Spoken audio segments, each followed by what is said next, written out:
Oh, my name is Cathy Williams. Actually, in Whitehall, my name is Cathy Williams. I grew up in Whitehall, outside on a farm, about 7 miles outside of Whitehall, and graduated from North Green High School. And got out of high school and I went to Illinois State University and stayed in Bloomington Normal for a while, and then decided I needed to just get the heck out of Illinois. I graduated and then I moved to Denver, Colorado. My mom and dad were going on vacation and I decided to just pack up my car and go with them, followed them to Colorado, and I just lived there for 13 years.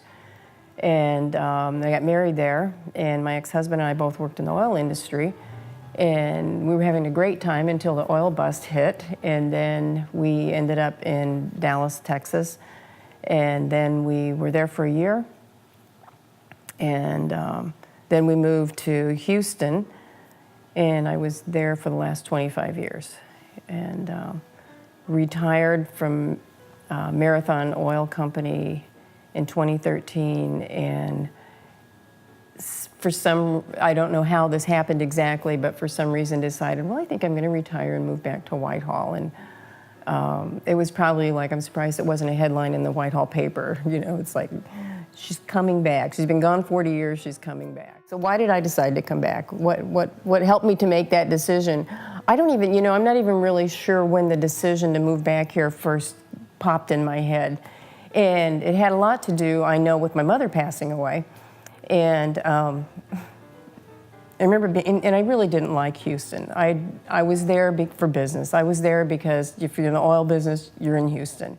So that's kind of how it happened. And then I really have never regretted it. I mean, there are some days it's just like, oh my God, I'd kill for a Starbucks, or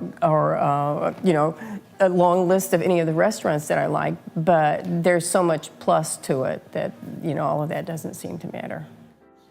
Yeah, there are a lot of pluses to moving back here, and there are a lot of economic pluses. I mean, but that wasn't what motivated me. It's just, when I looked at my first tax statement after I moved here for my property taxes and compared it to what I was paying in Houston, it was just like, oh my God, what a difference.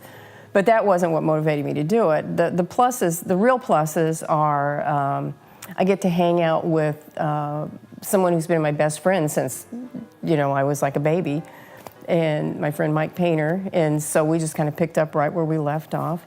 I would have never gotten to know all of these people in Whitehall. Like Penny and I didn't know each other before I moved back here.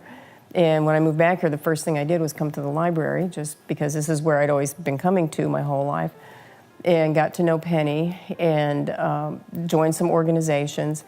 And I think the biggest plus is just, it is a sense of family with the people that you know. Okay, so my experience with growing up on the farm and learning the importance of education is I learned it from my parents, because we lived about 7 miles out in the country, and our house was on a lane. It was a dead-end lane, and you had to go across 2 small creeks, and you had to go up a hill, and our house was on top of the hill. So when it snowed, you couldn't get up the hill, and when it rained, you couldn't get across the creeks. And we never, ever missed school.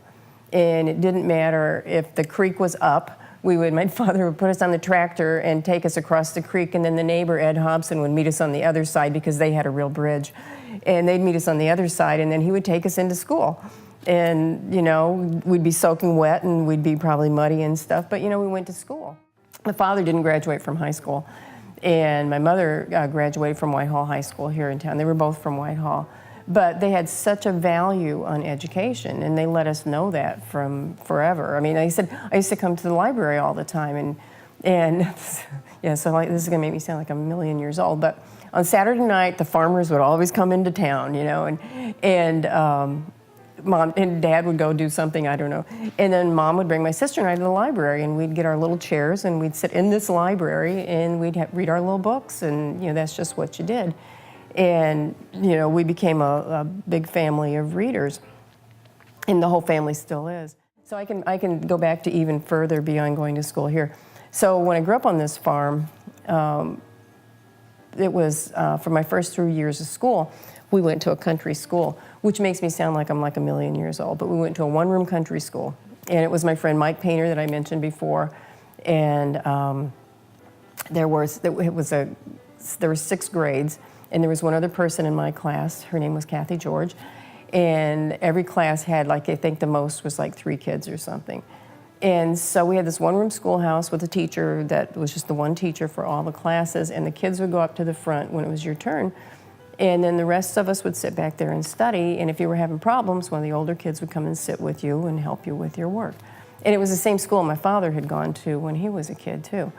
So it would have been a real easy thing to not make it to school every day, you know, because it was out there in the country and, you know, all the weather and all that sort of things. But everybody was there every single day. You know, you never missed school unless you were dying. What is home to me is, you know, it's a feeling. It's just where you feel comfortable and you feel at home. And I think it's interesting to think about that, because I think in the 25 years I lived in Houston, I never felt at home. It just didn't feel right. And I used to come home, I'd come home like 2 or 3 times a year to visit.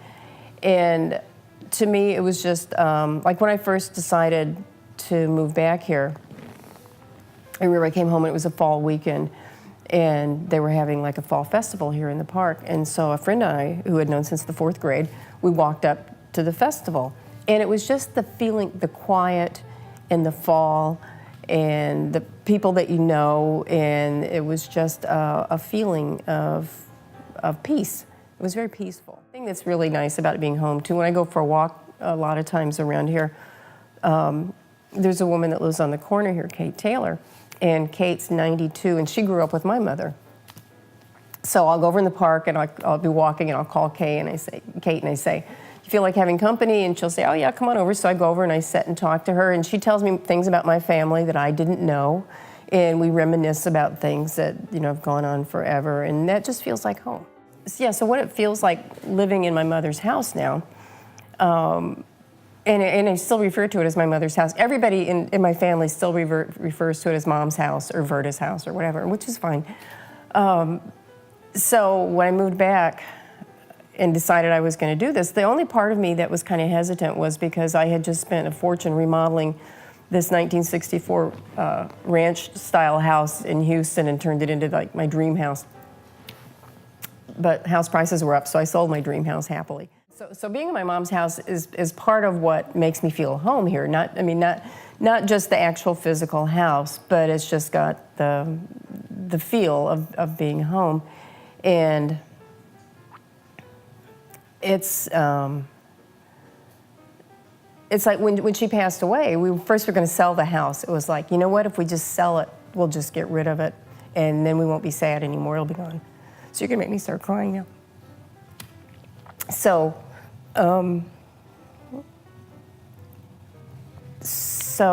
keeping it actually made us happy. And it took us a while to get to that point. We had to, we had to sign out front and everything to sell it. So then it was like, thank God it didn't sell, because, you know, it needed a new roof. So being back then and making that decision to keep it, it's kind of there was a hole. There was like this gigantic gap. And I knew that if I stayed in Houston and there was no place to go, there wasn't going to be any home to go to anymore. So that was about, like, now I've got home that's home for me to go to, and it's home for all my family to go to, and it's become home. I've become the keeper of Verda's house and the family, and that's what she did, and so that's kind of become my role, which is kind of interesting because she was like a really good cook, and I don't cook. And so it's like, how many people does it take to do Sunday dinner now? Instead of 1, it's like 5 or 6, and usually we get it catered. Or, you know, so.